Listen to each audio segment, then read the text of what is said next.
Olá, eu sou Sandro Wagner e esse é o seu programa Mais Notícias. Agora com uma novidade, além das terças, as quintas também tem mais notícias, tá certo? As terças-feiras foram reservadas para as entrevistas e as quintas, as demais matérias, os demais participantes aqui do nosso Mais Notícias. Nesta terça-feira não foi possível, mas hoje já estamos aqui para levar para você a entrevista que nós fizemos com o professor Ricardo, integrante e militante do PT. Falou sobre política local, sobre a política nacional e sobre a política estadual. Você não pode perder. Vamos ver como é que foi essa entrevista. Bem-vindo a Mais Notícias, professor Ricardo. Que o senhor se apresente aos nossos internautas. Obrigado, Sandro Wagner, pelo convite, por estar fazendo presente no programa Mais Notícias, né?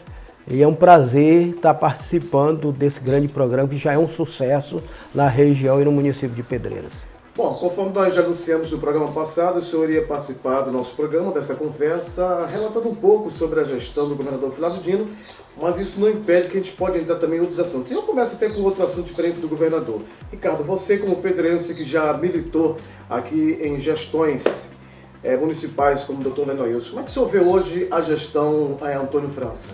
Olha, Sandro, eu acho que a gestão Antônio França, ela perdeu uma grande oportunidade. Fazendo um paralelo do que foi a gestão do Lenoilson, por exemplo, foram dois candidatos a prefeito e depois se tornaram prefeitos que fizeram uma campanha maravilhosa e linda, né? Que trouxeram e propuseram uma perspectiva de esperança muito forte para a população pedreirense, porque eram dois nomes, claro, com algumas diferenças, né? Lenoilson com um patamar de classe média mais alta e Antônio França uma pessoa vindo de baixo, né? E tinha essa oportunidade e fizeram uma campanha de fato muito importante e que mobilizou os trabalhadores de pedreira, mobilizou a sociedade e principalmente as classes menos favorecidas. Na época, Sandro, eu dizia para o Antônio França que ele se parecia, a campanha dele, ele se parecia muito com o presidente Lula, guardado as devidas proporções, né? Então teve uma oportunidade. No decorrer, eu acho que da gestão, foi ficando muita coisa a desejar. Se a gente olhar historicamente, de Graça Mello para cá, Sandro, que foi o último governo no município de Pedreira, mais ou menos, né? A Graça foi uma gestão, mais ou menos. E olha que naquele período de 1988, quando Graça Mello foi prefeito, ela sofreu uma oposição ferrenha do Partido dos Trabalhadores, né? Com mobilizações de greve, com uma série de outras questões que foram pautadas naquele período. Mas de lá para cá, Pedreiras tem sofrido, né? Não tem conseguido colocar, a gestão não tem conseguido colocar o município no patamar de desenvolvimento que ele merece. Tanto é que nós temos perdido o espaço político no município de Pedreiras, né? Nós vemos que, por exemplo, as próprias repartições públicas federais, né, que nós tínhamos muito aqui, estão deixando de existir, foram paulatinamente sendo levadas para outros municípios, como Pocodó, Bacabal. Isso é falta de liderança política no nosso município e falta de liderança política na nossa região. E Pedreiras, por ser uma cidade central, regional, ela cumpre esse papel. E os gestores nossos até hoje não conseguiram compreender isso. Então, assim, a gente percebe uma vontade política do Antônio de fazer, mas as coisas não caminham, né? Nós temos problema na infraestrutura, nós temos problema na educação, ainda a saúde, embora tenha melhorado bastante, isso é bom a gente reconhecer, né? Há essa melhoria da saúde, mas ainda a gestão ela ainda é muito amarrada, muito amarrada. Mas eu acho que tem alguns dois destaques que precisam ser relevantes, ser considerados. Eu acho que na agricultura, né, o secretário de Agricultura, quem voltou atualmente, o FIFA, faz um bom trabalho, fez o período que esteve, depois foi para a Câmara de Vereadores, retorna, mas é um trabalho que tem continuidade. Eu acho que na própria Secretaria de Juventude, né, o secretário Felipe consegue fazer um bom trabalho em prol da juventude. E na própria Secretaria de Saúde, eu acho que deu uma melhoria de qualidade muito grande. Mas o grande problema nosso é o gargalo e a infraestrutura, né? Você pega, por exemplo, esse meu bairro aqui, né? Ninguém consegue resolver esse problema do bairro. E olha que projetos e projetos já foram feitos, emendas e emendas parlamentares de vários deputados, de Kleber Verde e outros aí, foram apresentados e não se tem continuidade disso aqui. Então, o gargalo na administração, da gestão atual, continua sendo a infraestrutura. A cidade, ela é uma cidade que não tem infraestrutura. Quer dizer, quando chove, continuam os alagamentos, né? E a gente não pensa projetos a longo prazo, a médio e longo prazo, né? As coisas são muito imediatistas aqui no município de Pedreira. E também por um problema muito grave, Sandro. A nossa classe social, principalmente os empresários de Pedreira, eles só olham para o umbigo. Só olham para o umbigo, ele não consegue pensar também a cidade do ponto de vista estratégico. Olha, isso aqui é uma cidade hoje, Pedreira é uma cidade vocacional para os serviços. Está se ampliando, né? A gente vê uma série de drogarias aí abertas, agora uma série de laboratórios de análise clínica, uma série de clínicas médicas, né? Pedreiras tem que se preparar para isso. Foi melhorando, né? Hoje a gente já tem uma rede de hotéis considerável na cidade, né? E que a gestão ela tem que acompanhar isso, né? E assim, o que às vezes acontece muito, isso parece assim que é uma coisa aqui com o gestor. O cara, quando ele entra na prefeitura, ele consegue ouvir todo mundo. Depois que ele aprende, parece que ele diz, rapaz, isso aqui que o cara está me dizendo não serve. Numa gestão, camarada, se você não ouvir as pessoas, se você não tiver um compromisso coletivo, de ter um conselho ali que fique pensando, né? A gente não caminha, não avança, Sandro. O Partido dos Trabalhadores já vai ter o seu próprio candidato à Associação Municipal, né? Concorrer à Associação Municipal, que é o Alexandre Assayante. Você é militante do PT há muito tempo, a gente sabe que o PT passou uma crise, até hoje tem essa situação do ex-presidente que continua preso, processo para cá, tira, não tira, STF uma hora diz uma coisa, outra hora diz outra. Isso aí não dá um impacto negativo no próprio partido local para apresentar o seu próprio candidato, Ricardo? Olha, essa crise que o PT passa, né, ela é uma crise que vem se superando. Vejam bem, com todo esse massacre que a mídia fez contra o PT, né, acusando todos os petistas de ladrões, de corruptos, né, e que isso não é verdade, porque se você olhar, inclusive, a avaliação do Tribunal Superior Eleitoral, o PT, dos deputados do PT que foram caçados por corrupção, nós temos só 4 parlamentares que foram caçados por corrupção. Isso não sou eu que estou dizendo, não.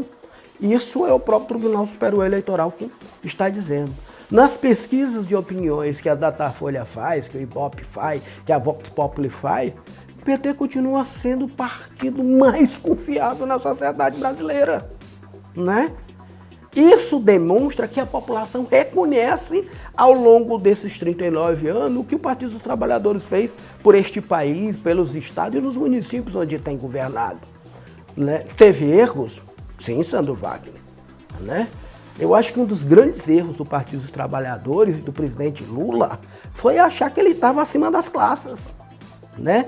Meu amigo, a burguesia não brinca. Para ter controle do poder, a burguesia não brinca, Sandro Wagner.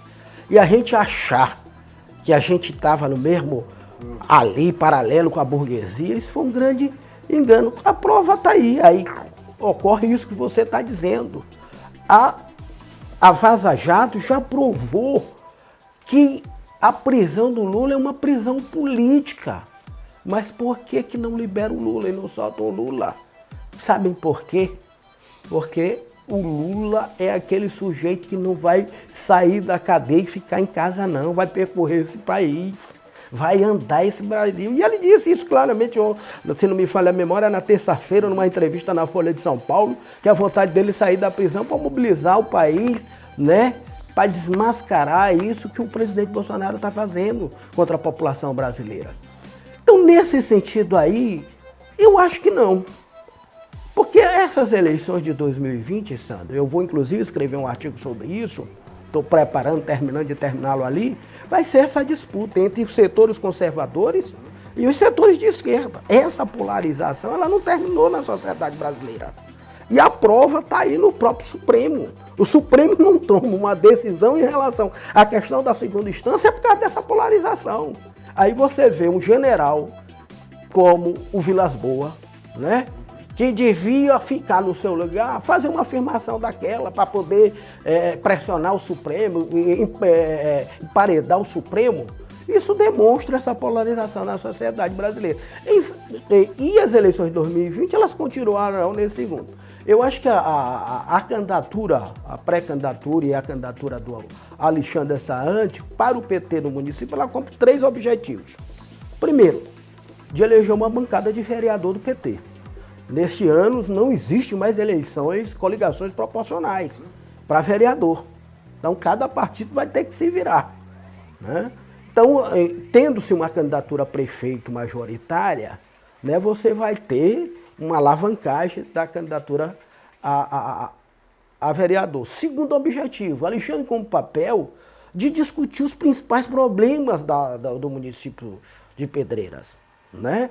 Uma pessoa altamente preparada, pode alavancar o debate num nível maior, não nessa baixaria que é as eleições, que sempre acontece nas eleições de Pedreira, mas elevar o nível do debate. Qual é o tipo de educação que nós queremos no município, né?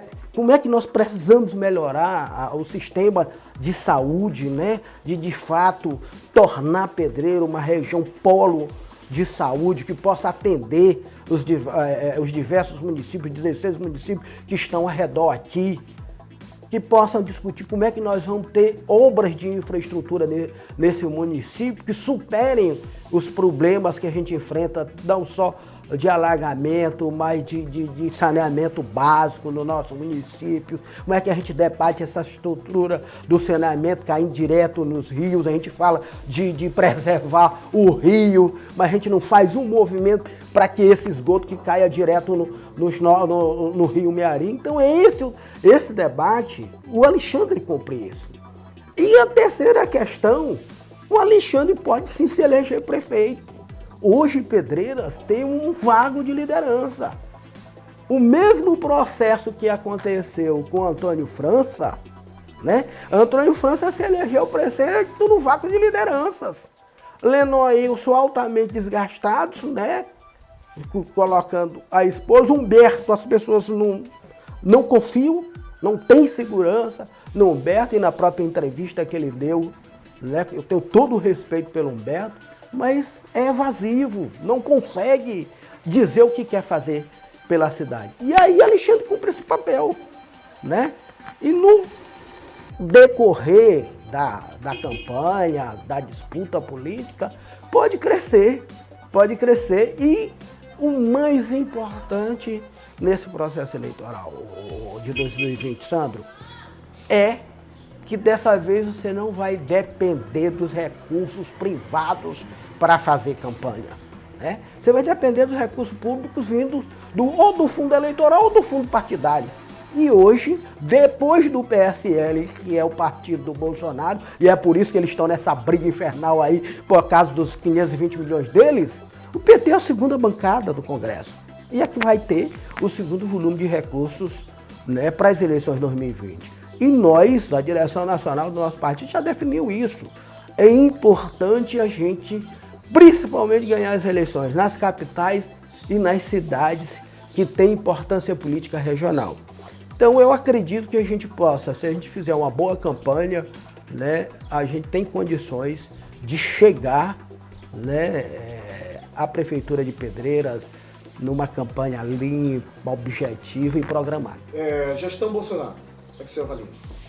Olha, o Bolsonaro é um acidente. É um acidente, mas foi um acidente preparado. Isso é, a gente precisa dizer. Um acidente premeditado. Premeditado, isso, pronto. A palavra correta é essa, é um acidente premeditado. O problema é que nós da esquerda não demos atenção para isso. Se você pegar, Sandro, das manifestações de 13 de junho, daquele período, onde houveram as manifestações, que eram manifestações apenas por transporte, né, por um aumento de tarifa de 29 centavos que ocorreram naquele período, essas manifestações elas se transformaram em manifestações, inclusive, contra o governo do PT e contra o PT. A direita ela foi se apossando daquele movimento e colocando aquele movimento contra nós, né? E naquele momento a presidenta Dilma até ainda deu resposta, mas não deu continuidade, né? Não deu continuidade àquilo. E aí nós descansamos. Então, esse é um processo que vem acontecendo não só internamente no Brasil, mas a mundo afora. A direita mundial ela vem se organizando.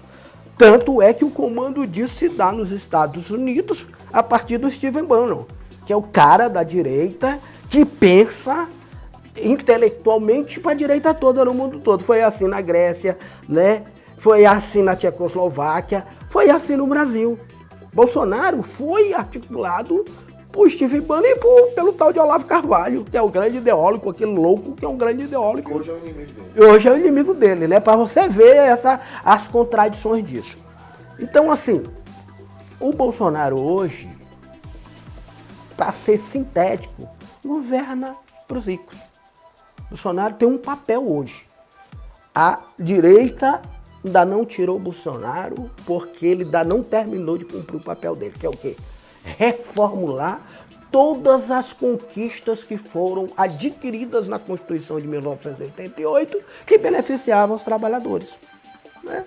É a reforma da Previdência, né, que só prejudica os trabalhadores, continua com o discurso de acabar com a Justiça do Trabalho, né? História de acabar com o 13º. Então são políticas que só beneficiam o grande capital, só o grande capital. E principalmente o capital financeiro, que é o que comanda hoje essa estrutura no Brasil. Você não tem mais no Brasil o capital produtivo comandando o país, porque a indústria está no estado que está. Período de recessão da indústria, quer dizer, o trabalho que existia da década de 80, isso é uma coisa também que eu tenho dito nos debates no PT e por onde eu tenho ido nas universidades, que o trabalho hoje no Brasil não é o mesmo trabalho de origem do PT. A gente precisa compreender isso, que é um outro estilo de trabalhador. O cara, você mesmo hoje, por exemplo, vou lhe dar um exemplo como o trabalho mudou. Você é um exemplo. Você vinha para a rádio todo dia, fazia seu horário, aquele direitinho. Agora não, você fica lá no seu computador, né? Ou vem aqui, faz uma entrevista comigo. Pronto, essas são as relações de trabalho hoje no mundo capitalista. E a gente precisa compreender isso. E aí o capital financeiro compreendeu isso muito bem. Por isso quer desestruturar todos os direitos sociais e trabalhistas da classe trabalhadora, não só no Brasil, como na região. Está aí o exemplo do Chile. Esse movimento do Chile é por conta do que se desmantelou de estrutura social para as camadas mais pobres no Chile. Então o Brasil caminha nisso. Tanto é que Bolsonaro já disse lá na viagem dele que precisa se estabelecer leis no país mais fortes para inclusive combater isso. Porque sabe que esse é igual, como dizia a minha avó, é igual fogo de muntum. Tá queimando por baixo, compadre. O cara pensa, ou então igual bosta de boi, durinho por cima e embaixo, ó, molinho que só. Tá desse jeito. Tá igual desse jeito, Sandro, no Brasil. Então, assim, do ponto de vista para os trabalhadores, é um governo péssimo.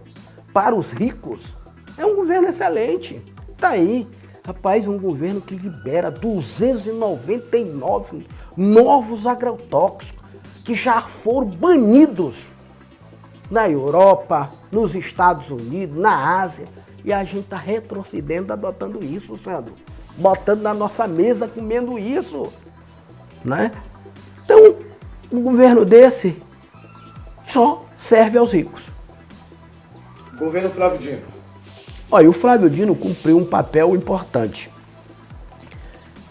Primeiro, de derrotar um campo político que já mandava nesse estado há muitos anos.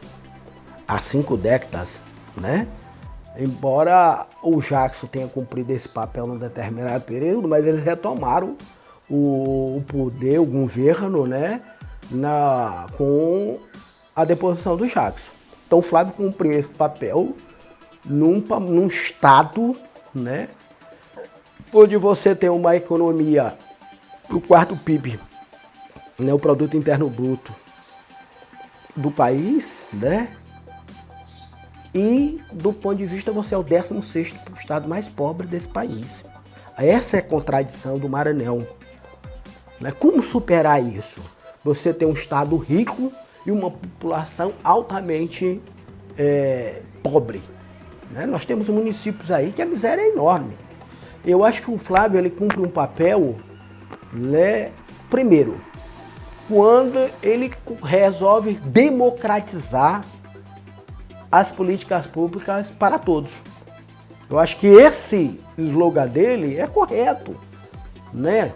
As pessoas hoje têm mais acesso à educação, com toda a dificuldade da crise econômica e da recessão que esse país passa.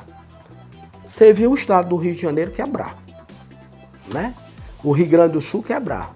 Minas chegou no estado e ele conseguiu equilibrar o estado, né? Fazer o equilíbrio fiscal no estado com uma arrecadação, né, que pudesse dar continuidade ao estado. Deu uma chilhadeira muito grande nos empresários, mas alguém tinha que pagar essa conta. Os caras não querem nunca pagar essa conta, porque eles querem que cada vez mais sobre dinheiro para eles estarem em Miami, para eles estarem, né? De aumentar a sonegação. E a sonegação.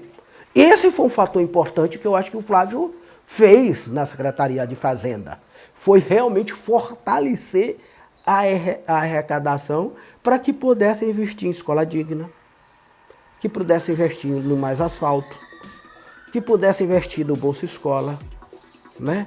Que são programas que, só para citar 3, que estão atingindo todos os municípios do estado do Maranhão, independente da cor partidária, que eu acho que isso que é fundamental no Flávio, que às vezes eu fico pensando, Sandro, se isso às vezes é bom, digo mesmo, sinceramente, né? Porque você acaba governando para todos mesmo, né? Mas na hora o cara tá ali né? Te esfaqueando, dizendo... Mas eu acho que o Flávio ele cumpre esse papel, é um verdadeiro democrata, porque ele consegue governar, né, para quem o apoiou e para quem não o apoiou. E estas últimas eleições configuraram o povo maranhense, né, configurou o acerto do seu governo, porque conseguiu, de fato, derrotar os seus opositores, o Sarney, em todas as instâncias, tanto para o governo do estado como para o Senado, né?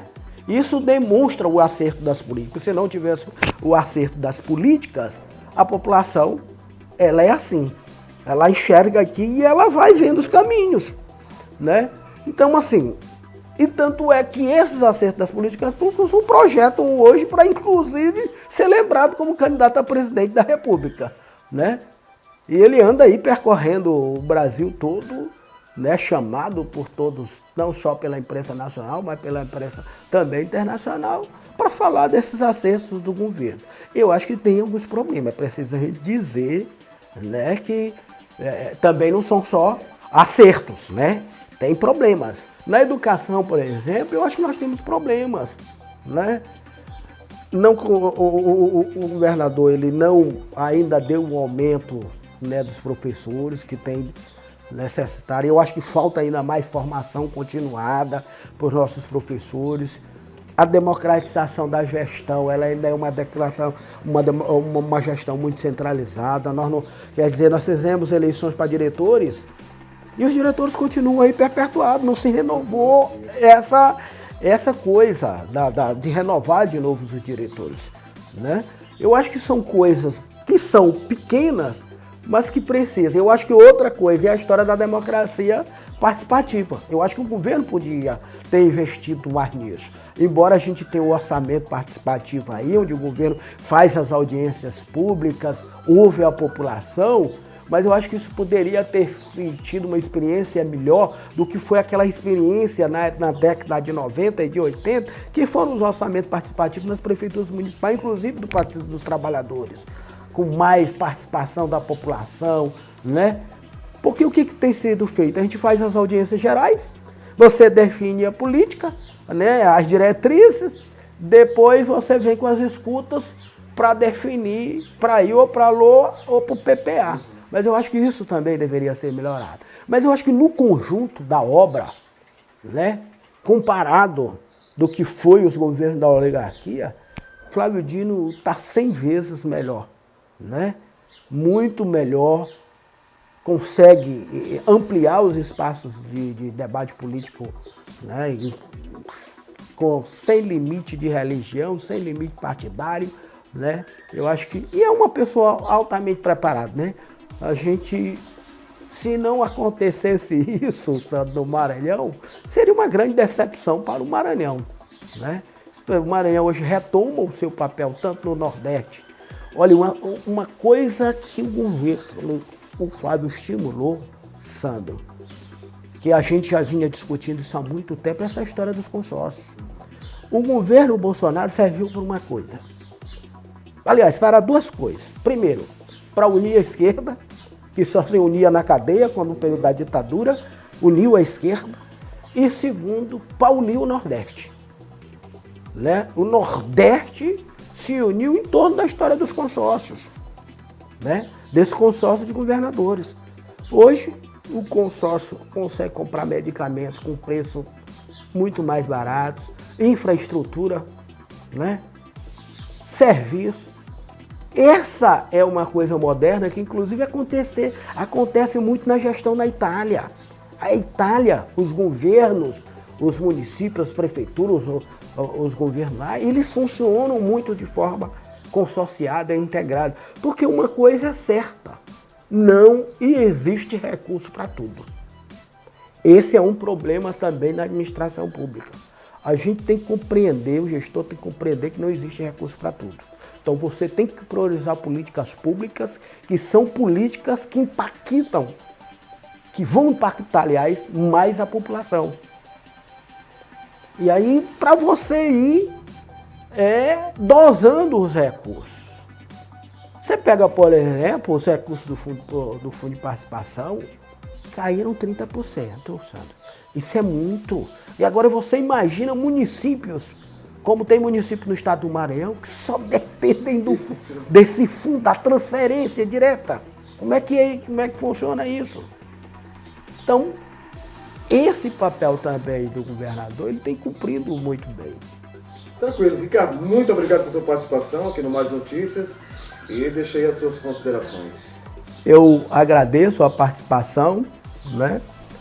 Quero lhe dizer que você é um dos repórteres que tem feito a diferença na nossa cidade, né? Tanto na rádio, né, como no programa Mais Notícias no YouTube, no blog, tem um blog, eu mesmo já escrevi muito para o seu blog e quero continuar escrevendo, né? Eu só tenho a agradecer e agradecer o público do seu programa Mais Notícias no YouTube pela participação.